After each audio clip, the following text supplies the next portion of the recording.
You're thinking about moving to Las Cruces, and maybe you're coming from California, from Texas, Colorado, Arizona, or somewhere clear across the country.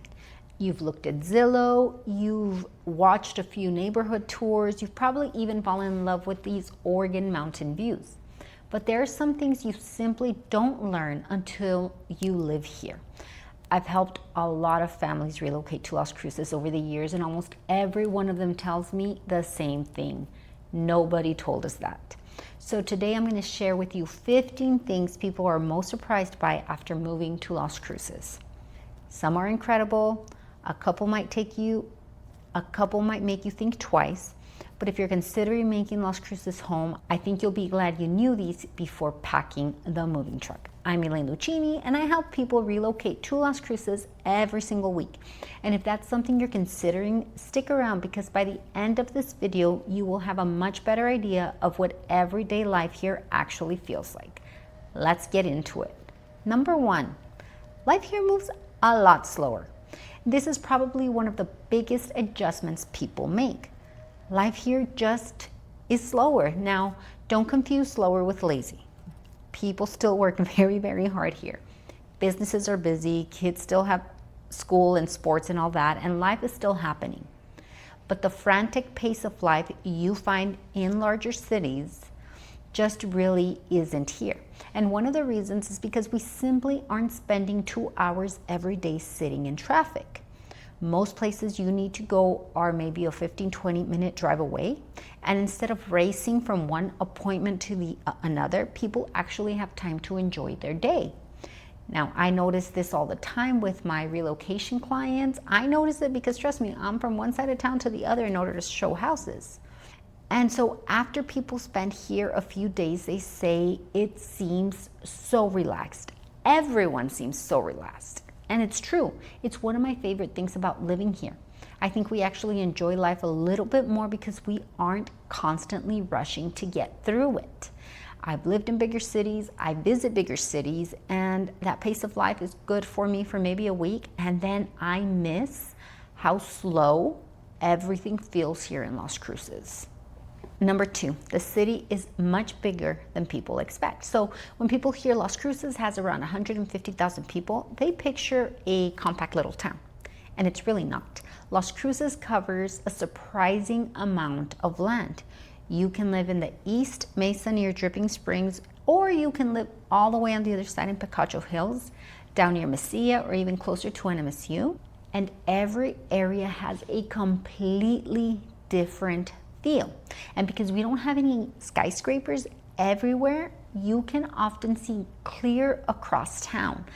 I love, if you're out in the Dripping Springs area, you can still see the valley, you can still see out to Picacho. It's one of the things that I absolutely love, and you're constantly reminded at how wide open New Mexico really is. The city keeps growing too, but thankfully it still does not feel crowded because we are just so spread out. Number three, our traffic. People from out of town tend to call it adorable. I laugh every time someone apologizes for Las Cruces traffic. And yes, we have a morning rush. Lunch gets a little bit busier, and around 5 o'clock you'll notice more cars are out because people are getting off of work. But if you've lived in Phoenix or Dallas, oh my God, LA, doesn't matter what time of day or night, there's traffic. Denver, Houston, this here in Cruces is not traffic. You might spend an extra 5 or 10 minutes getting somewhere, and that's about it. Sometimes my relocation buyers ask me, when should we avoid traffic? And my answer is, try to avoid Loman around 5 o'clock in the afternoon. And that's about all I've got, honestly, because that is our main road that runs east-west. And there's traffic, especially if there's construction and they're having to close one out of the 3 or 4 lanes. Yeah, you might get bogged down a little bit, but honestly, it's not that crazy. You don't have highway traffic, trying to get up on the ramps, trying to go to one side or the other. That honestly, it rarely happens. Like, there has got to be like some major accident on the highway to get highway traffic. And in the city, yes, school zones, yes, traffic hour, yes, but it's really all not that bad. Like, I don't even tell people you have to avoid it. Just build yourself a 10-minute leeway. Number 4, let's talk about the wind, because the wind is real, okay? And if there's one thing you'll hear locals complain about, is the wind. Spring is definitely the windy season, so that March and April is probably the worst of it. So some days you'll see dust blowing across the roads. It gets nasty. You don't want to be outside. You don't want to have your hair down. Sometimes visibility drops if you're like out like on Highway 70 or some of the highways. And if you suffer from allergies, your allergies may decide to remind you that they're still alive, but it's not all year, and it's very, very seasonal. I'll take a couple of windy months over tornadoes, over hurricanes, over some of the snowstorms that other places have. This wind is really nothing. I have had people visiting at the worst time, and they're actually surprised to hear like this is the worst that it gets. Like, you may not see the visibility of the mountains and stuff like that, but because we're kind of in a bowl, it could be worse. So when I hear people say like, hey, is this really the worst it gets? Yeah, they do tend to blow, and it tends to be annoying at most, but it's not extreme crazy weather. Every place has something. Ours just happens to blow around your patio cushions. All right, number 5, the heat here is different. Yes, it's hot. It's really hot. We're triple digits hot. But here's what surprises almost everyone moving here. It's very dry. People from humid climates tell me over and over, I thought I was going to melt. Then they get here and they realize 100 degrees in dry air feels completely different than 95 degrees with heavy humidity. Shade actually works. Evenings cool down quite a bit. Patios are still enjoyable if you're not out in the sun. And once you understand how to live in the desert, it becomes much easier. Your mornings are cool, your evenings are cool, and in the day, find a shade or stay inside. But even during the day, if you find a shade, it's very enjoyable, even if you decide to be out in the patio in a restaurant. So that humidity difference, it makes a huge difference if you're coming from a humidity climate. The heat is just completely different. Number 6, you start measuring your day by the mountains. And I know this sounds so funny, but the Oregon mountains become part of your routine.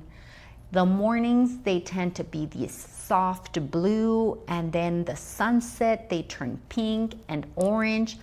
And after a monsoon storm, they're absolutely incredible because you can see like a shade of like green. It's incredible. And I honestly never get tired of looking at them. I decided to buy my home. One of the biggest things is that I wanted mountain views, and I don't get tired of it. If you decide to buy a home here and mountain views fit your budget, I would absolutely encourage you to consider it. It's one of those things you'll appreciate every single day. I love spending time outside in my patio and looking at the mountains, drinking a glass of wine. It is heaven. All right. Number 7, you really do need a car here in Las Cruces. People ask me, can I walk everywhere? Probably not. Could you? Sure. Would you want to? Probably not. Las Cruces was not designed like New York or Chicago. Most people drive. The good news is that everything is close. The grocery stores, the restaurants, doctor's appointments, the movies, shopping, everything is only minutes away. So is it walkable? Yes, but you're gonna melt. Get a car, have a car. Here you need it just to get from point A to point B. Some of the subdivisions, they've got really nice trails. You might be able to live close, very close to a Walmart, but that's it. You're not gonna be able to get Walmart and restaurants and all of that unless you're in very specific areas like Mesilla. And even then, you might get very close restaurants and walkability to like little shops, but then you're not gonna be able to get to Walmart at a walking distance. So here, transportation is a must. Number 8, outdoor living is a lifestyle. This might be one of my favorite things. Patios here are not just for decoration. People actually use them. Morning coffee outside, grilling, watching the sunsets, having friends over, a glass of wine after work. That's definitely mostly me and outdoorsy. But you see a lot of homes that are built with outdoor living, places to hang your TV and do it from outside. That's just the way that houses are designed here because we spend so much time outside. We have, like I said, the very cool mornings and the very cool evenings, and you will find yourself using your covered patios a lot. Grilling, we grill throughout the summer. Every afternoon, I'm outside watching my son play in the backyard with a glass of wine. So if you find your house with a covered patio, an outdoor kitchen, a courtyard, it is part of the lifestyle. It is here to enjoy, and trust me, if you have it, you will use it. Number 9, people are very friendly here. I hear this from relocation clients all the time. I'm not just hyping up my own people here in Las Cruces, but I do hear that we tend to be very, very nice here in Las Cruces. People wave, neighbors introduce themselves, cashiers start conversations. People that come here to visit for a week or so make friends. At people at the stores or restaurants, or so-and-so invited me over to their house for dinner just because I was from out of town. It's a friendly city. I don't know if it's culture, the slower pace, or both, but kindness really is something people notice. And it is something that I love to hear when people come here. Like, people here are so nice, because I feel like it's something that we here take for granted. But I do know that people here are nice, because after I've lived in another place and came back here, I really forgot how nice are here. How nice people are here. All right, number 10, chili is a serious business. If you order food, prepare yourself for the question, would you like red or green? Or both? It's like Christmas. If you've never been here, yes, Christmas means you can have red and green chili in one plate. And people have opinions. I am the person that will always order green. I feel like I can never go wrong with green.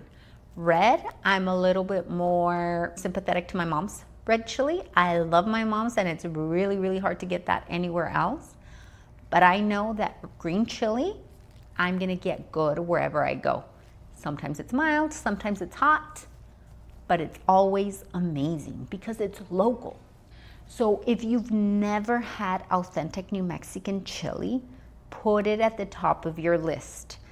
Here, whenever I have people visiting and we go out to eat, I always try to make it Mexican or New Mexican food, because you have got to try the different locations. All right, number 11, healthcare, and it takes a little planning here. Las Cruces continues to grow, and healthcare has improved over the years, but depending on your specific needs, especially if you require certain specialists, you may find yourself making those occasional trips to El Paso. Now for me, it's not a big deal. I tend to turn it into a whole fun day. I go to the doctor's appointment, lunch in El Paso, maybe a little shopping before heading home. It's just one of those realities that I think people should know before moving here.